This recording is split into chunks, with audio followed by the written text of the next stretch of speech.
Did you know that you already have the power to turn your biggest dreams into reality? Does it sound unbelievable? Well, it's true, and I'll show you how to do it in just a few steps. Think of your dream right now. Have it in your mind. And now imagine Shahrukh Khan saying, कहते हैं अगर किसी चीज को दिल से चाहो तो पूरी कायनात उसे तुमसे मिलाने की कोशिश में लग जाती है. This line isn't just movie magic. It's actually the whole essence of manifestation. Hi, you brilliant minds. Welcome back to my channel. What's that one thing you're manifesting for 2025? Let me know in the comments below for today's video. I'm going to teach you how to define and visualize your goals, build a plan that actually works, and focus on self-belief. Stay with me because by the end of this video, you'll know exactly how to manifest your goals in 2025. You'll have the confidence to manifest anything that you aim for. Close your eyes and visualize your perfect life.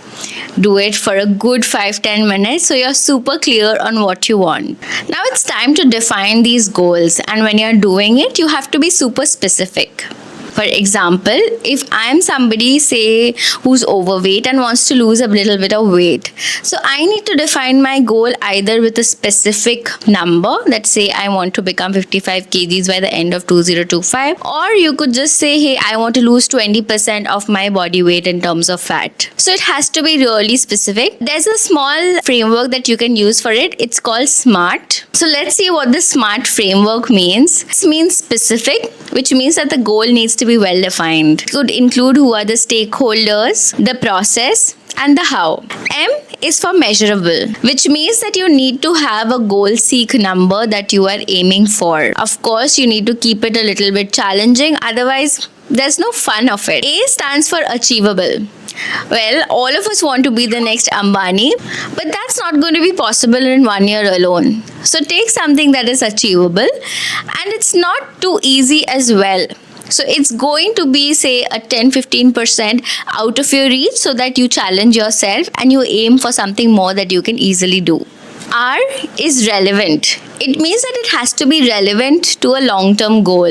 So for example, if I want to be healthy and I want to go trekking even when I'm 40 or 50 years old, my weight loss is aligned to my long-term goal of being healthy. So it needs to be aligned to your long-term goal as well. T is time-bound, which means that you need to define the duration.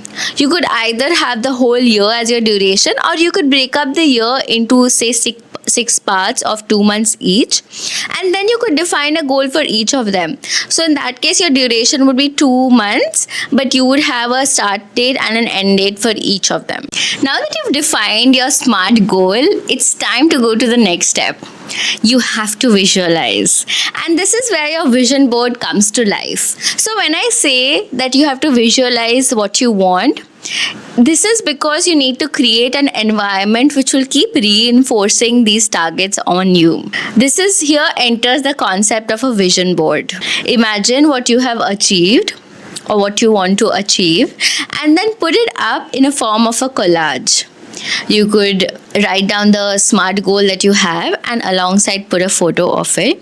It could be anything. If you're somebody who's building a YouTube channel and you want a certain number of subscribers, put it down. It could be challenging, but put it down. It's something that you are aiming for, right? Take a printout of it. Take a printout of your vision board and paste it on the wall, or put it up on a board anywhere where you will be able to see it every single day. I'm somebody who spends a lot of time in my apartment's living room, right here in fact, and I've decided I'm going to put it up where I can see it directly across the wall. This is going to reinforce what I want every single day, so my goal is always in my focus. To take it a notch higher, you can put it up as a wallpaper on your phone so that every time you pick up your phone, you're reminded of it. This constant reminder of your goals is super helpful and will keep you motivated. And this is based on science.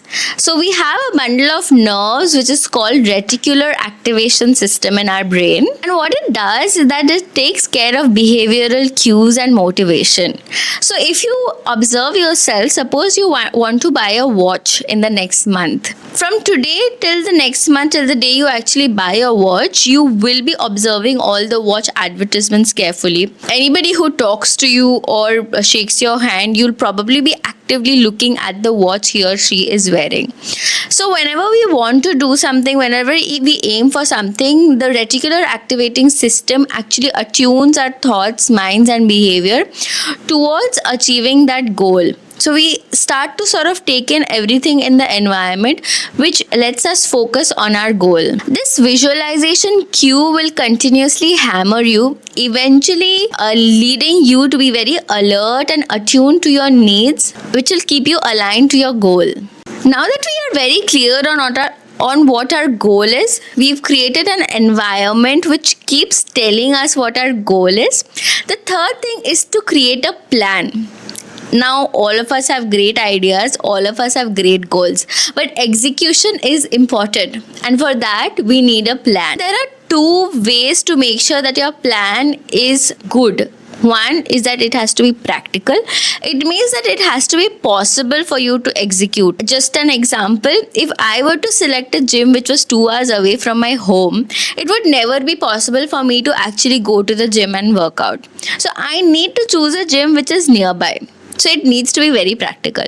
Second, it has to be a zero friction plan. In Atomic Habits, James Clear says that for an activity to turn into a habit, you need to have as less friction as possible assigned to it, which means that you have to create less friction between your habit and your environment surrounding you. Example, if I want to go for a run in the morning, what I can do is I can keep my running clothes and my running shoes just beside my bed. So every morning when I wake up, I see them, and there's no other thought that I should get in my mind. I go to the washroom, freshen up, and then get changed, and then just leave the home.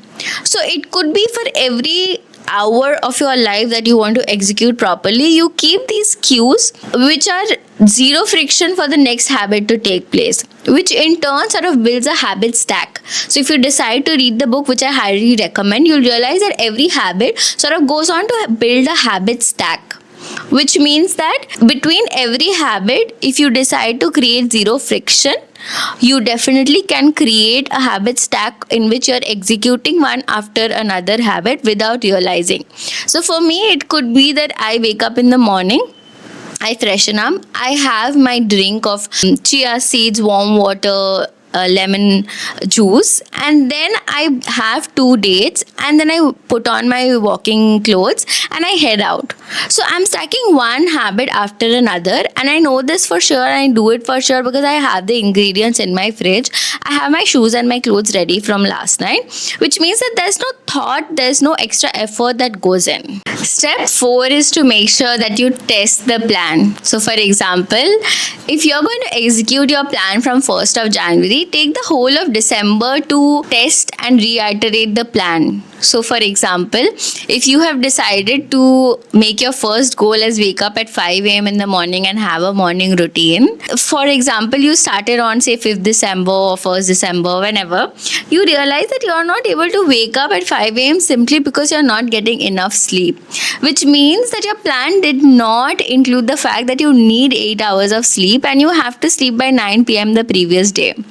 So your plan may have been flawed. We are all about enthusiasm and we know what we want to achieve, but if the plan is not streamlined and taken care of with iterations, then it's going to be a problem. You'll see that a lot of things that you thought would happen on its own or you thought would come naturally to you is not happening.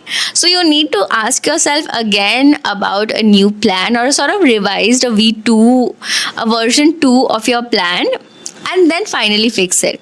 So once you've done that for a whole month, you realize that 80% of your plan is streamlined, and now only the smaller tweaks you can sort of make it after you started working on your goals. Step 5 is making sure that your actions are aligned to your goals.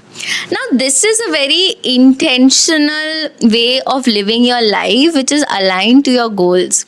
So for example, if I go out to a restaurant and I know that I have to eat healthy, even if someone says, hey Pooja, do you want a dessert? I have to think and I have to take an action which is aligned to my goal, and I have to say, no, goal does not allow desserts. I'm going to order salads, I'm going to order protein, I'm going to order something gluten free, but I am going to make sure that my steps, my thoughts are aligned to what my goal is. So you have to be very intentional about what you're doing, and this will create a huge compounding interest over time. So if you're somebody like me who likes to socialize and likes to go out every week, being intentional about your actions is very critical.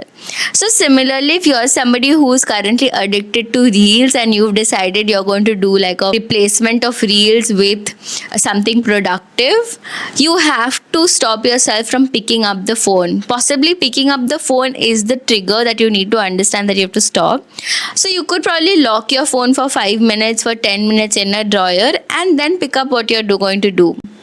So you really have to understand yourself and make sure that your actions are aligned to the goal. Every decision that you take between yes and no, you have to make sure that it is aligned to what you want to achieve. Finally, the most critical aspect of it is changing your attitude. Now, when I say attitude, it's not about how you behave with others, but one is self-belief. This is so critical. You set the goals for yourself, and now you have to believe in yourself. Every day, some of us will doubt our own goals, our own objectives, and that sort of hampers, because when we have a doubt, we typically tend to have a plan B, and that means we don't end up giving 100% to our plan A. So self-belief is critical. If it is required, get up in the morning every day and do a quick exercise of repeating your affirmations. This will really help. Look at yourself in the mirror and tell yourself that you can do it. There's nobody else who will believe in you more than you do. Of course, our family, parents, spouse, of course, they are exceptions. But other than that, it's only you who has to believe in yourself. Each morning, affirm your goals. The second thing is, don't share your goals with anybody. Keep them private.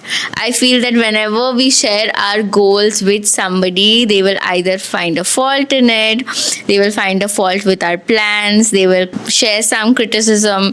Most people do not share constructive criticism. So it's best not to share with anybody. You never know who has negative thoughts for you, negative sort of aura that they generate. So it's better not to share your plans with anybody. Once they are accomplished, you can shout it to the world and tell them. The second change in your attitude that you have to build is detachment. For all this while, I've been telling you, you should make goals, you should be fully focused and dedicated, but at the same time, you need to be detached from the results. This is very difficult, especially for me, whether I am on a health streak or even for the YouTube channel. I feel like refreshing my feed every now and then. Every day I need to step on the weighing scale. So this is something that all of us, I think, need to really work hard on. Detachment from the results bring in a lot of peace. We need to realize that good things take time, and we often become sad or depressed when the results don't come in immediately. Thus, it is important to be involved and focused in your goals, but not always obsess about the results. So detachment shifts your energy from I don't have it to I trust it will come, which is extremely critical. Detachment helps with emotional balance. It helps to alleviate anxiety, frustration, and the desperation that comes along with giving your heart and sweat to something but not seeing immediate results. Finally, detachment helps to cement your belief in the universe that what is meant for you will come. Third change is having gratitude. It gets very easy to focus in life on what others have and what you don't have. That is a very negative outlook, and we should avoid it as much as possible. It is tremendously helpful to count your blessings every day.